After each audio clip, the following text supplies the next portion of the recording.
Robert Plank Show, episode 296. Create a great customer experience, build an environment where people love to work, and solve a real problem for lasting change with Kenneth Bader.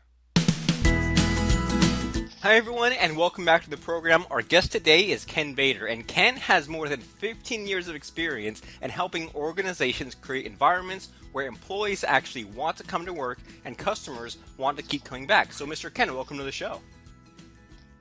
Thank you so much for having me, Robert. Pleasure to be here. It's a pleasure to have you here. So can you kind of tell us in your own words sort of what is it that you do and what makes you stand out?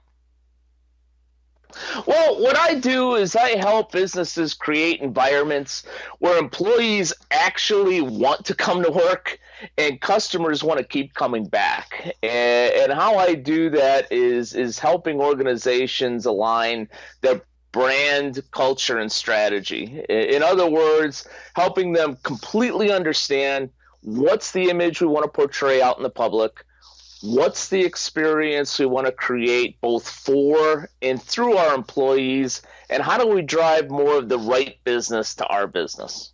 Awesome. And just to make sure that like we're all sort of on the same page, like a lot of people listening are kind of maybe small organizations, maybe they have some, freelancers, maybe they have a small team, maybe they're solopreneurs. So all of this sort of alignment of like the brand and the culture and the strategy, this still applies to internet stuff, right? Absolutely. It's a lot of solopreneurs that I've worked with in the past, and I have the distinct pleasure to meet at networking groups and some of my sessions. Always think, well, does this really apply to me? I should have a staff of 10.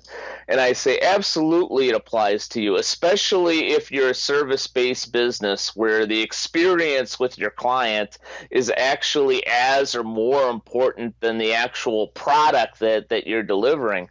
From my standpoint, I'm a solopreneur. I certainly have people on my team, but I don't have any employees. And just kind of understanding what I would call the brand, culture, and strategy buckets just help me mentally as to, all right, well, what problem does this fit in, or what area or bucket does this opportunity fit in? It's just a great way to categorize, especially for guys like me who've never been the smartest guy in the room. But you don't have to be, right? No. What's that old saying? If you're the smartest guy in the room, you're probably in the wrong room. Yeah, yeah. Then you're in trouble. Cool. So we have people like of all different sizes listening, but sort of on the small side. So you said that like the experience for the customer is more important than the actual product and stuff like that. So I mean, what do some of these solopreneurs in particular need to know about you and your training and what you have to teach them? The best thing is learning how to create an experience that's at the very least a meets expectations experience, and hopefully an exceeds expectations experience. I'll give you a concrete example. One of my favorite solopreneur clients that I've worked with on and off for years is a therapeutic massage specialist. And she kind of rents out some space and works freelance with her customers. But what she's focused on is to create a truly different experience. So if she's renting out space from somebody else, she gets there a little bit earlier to make sure that she has the specific candles and scents that she wants, to make sure that she has the specific music that she knows not only aligns with her brand, but that her clients generally like, rather than just coming in 2 minutes before and tossing out a massage chair or massage table and hoping that it works. And even for the folks that she works with at their home, she doesn't just simply have any massage table. She has an upgraded massage table that has a special headrest and has speakers in it. But the point is that she creates a specific experience and a consistent experience that her clients have come to love, that helps her not only sustain but grow her business. Awesome, and it sounds like as you're explaining all that, like she gets there early, she puts on a certain kind of music, has the special massage table, is consistent. It's all this sort of sounds like a lot of like attention to detail on certain things where if someone just kind of half-assed it and said, "All right, I'll show up whenever, I'll do whatever massage table, whatever music," it seems like just sort of a small little touch there, but by making sure that there's that attention to detail, it sounds like it really goes a long way. It really does, and the best tip that I give any listener, any reader, any person that I work with, even if I never have the pleasure of working with them, yeah, every once in a while, as I'm sure you get too, Robert, somebody says, just give me one tip. Give me one idea that I can actually implement. And I almost always tell them, write out and implement service standards. And I tell whether you're a solopreneur or somebody that has a team of 5 or even 500, I say if you're going to do one thing that truly is going to make a difference, either individually or if you have a team, work with your team to write down specific service standards, such as I will be there 15 minutes early for my client appointment. I will be at my station 10 minutes early. We will greet the customer when he or she walks through the door within 5 seconds. When you write those things down, yeah, then they become ingrained in your mind, and you don't have to guess about, hey, should I set up my table in a certain way?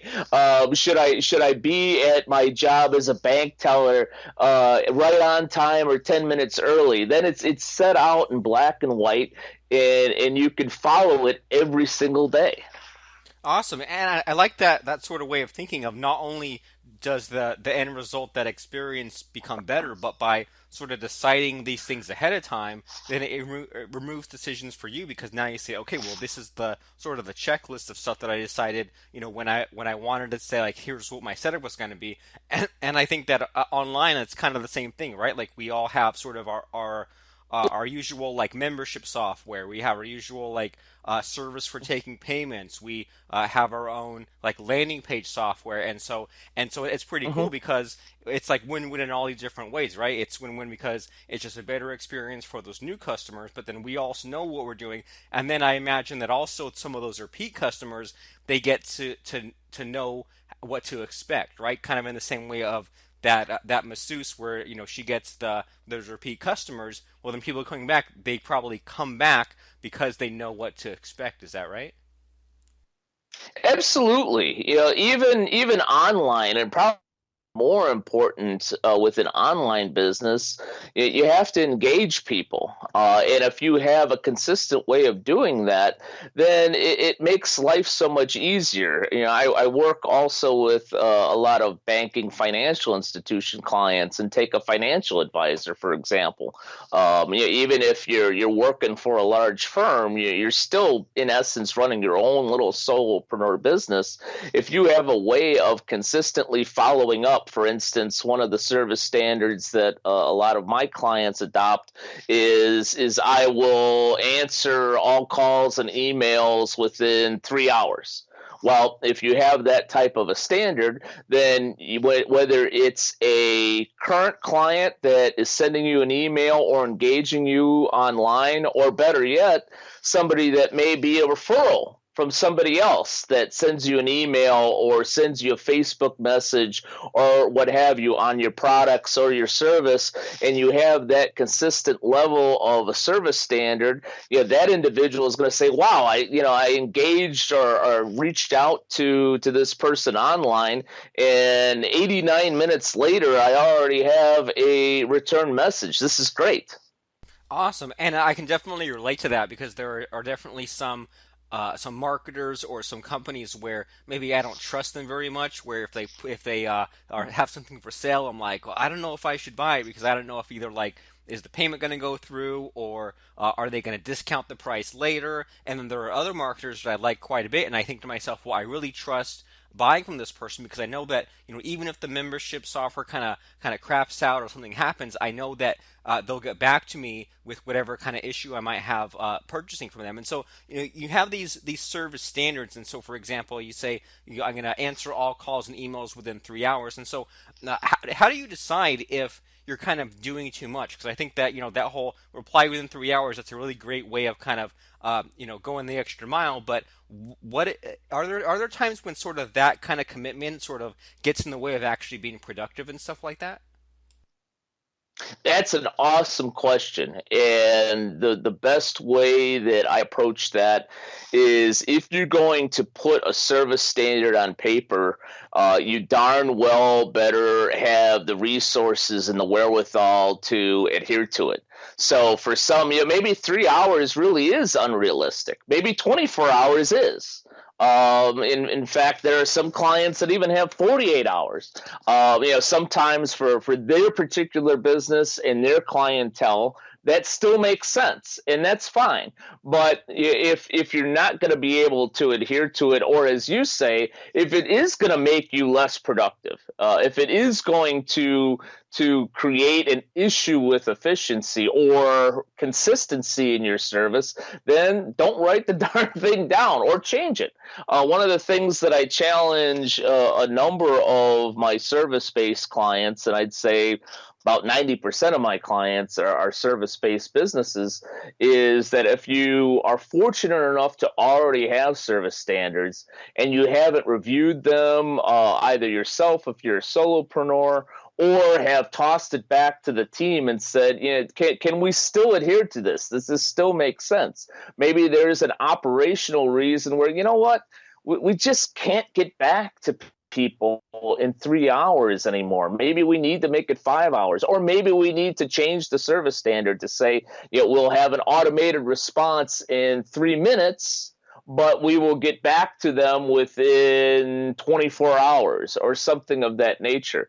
My point is if it truly is going to create an issue with productivity, that's when you need to either take a hard look at the service standard or possibly change it for the betterment of the business. Awesome, makes a lot of sense. So you aren't just set in stone with it. You can always review it and change that up. So I'm really curious about you mentioned just like a couple of these things here and there. I'm really curious about like some sort of story if you have one where you kind of worked your magic. Like you mentioned some of these clients. Is there like a client off the top of your head where maybe they came to you and things were sort of disorganized or not the best they could be, and you kind of came in and worked your magic and made their business super awesome? Sure, there's plenty of stories, but the one that I like the most is actually a recent one.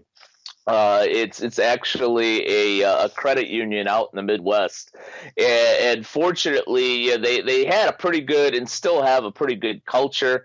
But one of the things that I started to do with them is one, the service standards, so that their culture of really working with their member on a first name basis became more of a way of life and consistent. And then the other thing that we found is by doing so, it allowed us to create a more consistent message so that we could brand a certain way, so that we use pictures that were, for instance, more family oriented when we were posting on Facebook. When we were sending out our emails, we concentrated more on our idea of what we do naturally, of working with people on a first name basis rather than just using some stock copy or wording. And that has really helped them. I mean, their income is going up. Their membership, I don't have the numbers in front of me, but I believe are up about 10%. And more so, it's not just about grabbing another customer, another member, or another client. It's about engaging them for a reason, engaging them for better profitability. Both for helping them in their profitability and in getting a good service or good value, and helping yourself in profitability. So that's one that I really a story that I really enjoy telling, because it shows that working on the culture, on that team dynamic, and how that helps in the marketing message and your branding. Awesome, and that's a really really good story. And so when you're doing some of those things, like like working on a first name basis and having those family oriented pictures and stuff like that. I mean, how did you think to do that? Was it a matter of like talking to customers or talking to the owners of the business? Like, how do you identify those problems or those improvements to make? Well, that could be a half hour story, Robert. But the best way I could put it is I take the management or the owner down a line of questioning that usually starts with one very simple question, or two simple questions actually, which is who in particular do you want to serve? And what problem do you want to solve? And you'd be surprised whether it's an entrepreneur that just has a great idea that wants to start out, or a business that has been around for 5, 6 decades, how much trouble some people have in answering that question. Once you know specifically what niche you want to serve, and then what problem of theirs you want to solve, then that messaging and even those service standards start to become just a little bit easier. So I'll go back to my massage therapist example. Is she decided, because she was and is a mom with 2 kids, that she understood what it was like to be a pregnant woman, and she had some very specific programs that would help pregnant women. So we went and made sure, since we knew exactly who we wanted to serve, we made sure when she was doing her email marketing that we were speaking specifically to the problems that pregnant women have and how her massage services help to alleviate those problems. Because at the end of, and you know this better than I do, Robert, and all of your work with solopreneurs, at the end of the day, people aren't buying products and services, they're buying solutions to their problems.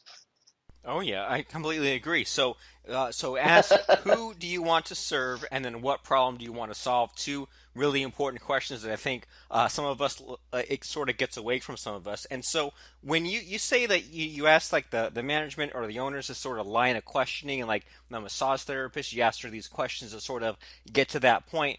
Have you noticed any business owners that sort of have trouble answering this question, or maybe not sure, or it's too vague or too specific? Like, I mean, is there any sort of like having to coax the answer out of them somehow? There is some coaxing. Generally, and that's why the line of questioning is generally not a bunch of stock questions from me. A lot of times, I'll pull questions out of the air, not blindly out of the air, but because I'm thinking ahead of time. It's like, all right, I think this individual or this business actually does know who they want to serve and what problem they want to solve. But I do, using your words, need to coax that out of them rather than just telling them. Because it's very rare that I'll actually tell a client outright what their problem is or what they should do. When I take them down a path of discovery, if you will, then it becomes part of them. Then it's their idea, it's their essence, it's their image in their mind, and going through the steps of helping them to grow their business based on that idea becomes a lot easier. Makes a lot of sense. So it's like the answer came from them, and the decision of what needs to change and improve comes from them, as opposed to you just swooping in their business and saying do this, do this. It's like they've come to that conclusion with your help, I guess. Absolutely. Going back to, I'm rarely the smartest guy in the room. Obviously, any solopreneur or entrepreneur or business owner, they know their business, or should at least know their business better than I ever will. But the real talent that I have is not telling them what they should do, but being able to see it from a completely different perspective. The answer, it's very, very rare that the answer that we come up with is something from the outside. They already know the answer. Maybe they don't know exactly how to implement it, which I certainly help with. But yeah, many times, the business owner or solopreneur already knows the answer to their problem or the question or how to grow. They just need a little bit of help of coming to it themselves. Awesome, makes a lot of sense. And so when you deal with these all these different businesses from like all sizes, all walks of life, stuff like that, have you seen like a number one universal mistake that everyone seems to be making these days?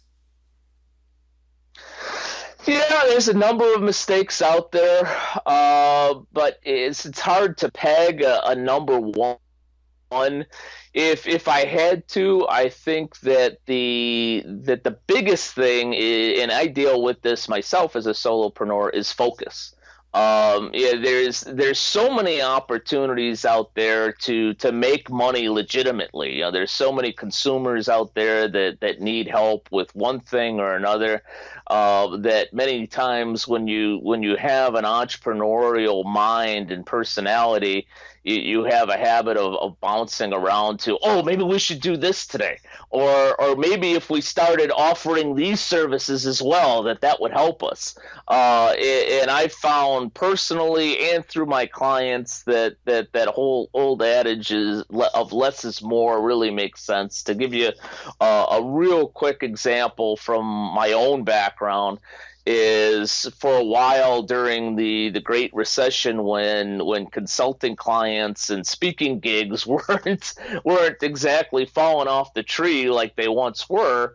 Yeah, I decided, well, I'm going to add a couple of services. I started doing credit card processing for small businesses, and I started selling as well, loyalty programs to small businesses. And what I found was that scattered my business so much that the main core of consulting and speaking really suffered, and it also damaged my brand because I started having small business thinking, all right, well, you're the credit card guy or you're the loyalty program guy, which was not the case. I just happened to offer those services.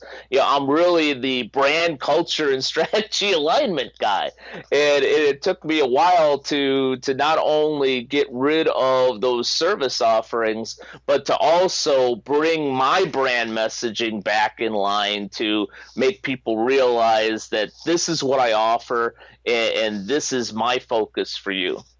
Awesome, and following your own advice, right? What a concept! If you're the branding guy and saying things need to be aligned, then it makes sense that that your own stuff needs to be aligned. And so I can totally get that as far as like like you said, we're entrepreneurs. We have that ADD. We want to control the whole entire world, and it's easy for that to sort of slip away from us and say, whoa, we're doing so many different things. It's hard to be known for just one thing, and then that sort of gets away from that who do you want to help, what problem are you solving, sort of thing. So I mean, it makes perfect sense to have that focus, have that specialty, know you're helping. I get it. And so we talked about some of your clients and people you're helping out, and I see that you have a few books and stuff like that. So if people are listening to our talk today, what's the best sort of resource for them to kind of keep going on this track? Like, do you have like a book of yours in particular that's valuable, or something that's like a course or a website? I mean, where should people go after listening to us talk today? What's the best place for them to go and head to? The very best next step, after they've listened to this, is to simply go to my website. That website is www.btcinc.net. Again, that's B as in boy, T as in Tom, C as in cat, inc.net. And right on the homepage there's a button that says, if your formula doesn't add up, click here.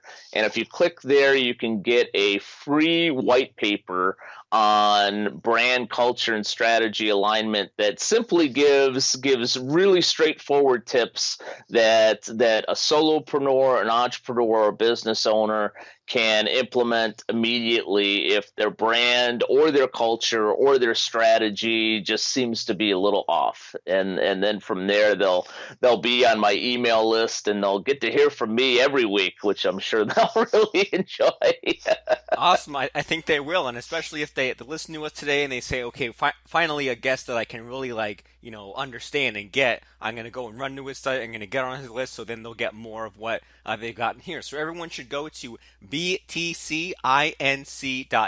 And I really appreciated our talk today, Mr. Ken, just because honestly, I wasn't really sure what to expect going in, because sometimes, when you get into some of like the geeky business stuff and about talking about processes and charts, it gets kind of, I don't know, it gets kind of away from the fun stuff of business. So I really want to thank you for talking about what you had to talk about, but also making it really fun and enjoyable, and just talking about, talk like the strategy as opposed to like all the org charts and stuff like that. So awesome stuff today, btcinc.net. And thanks, Mr. Ken, for coming on and sharing your expertise. It was my pleasure, Robert. Thank you so much. This is Robert Plank.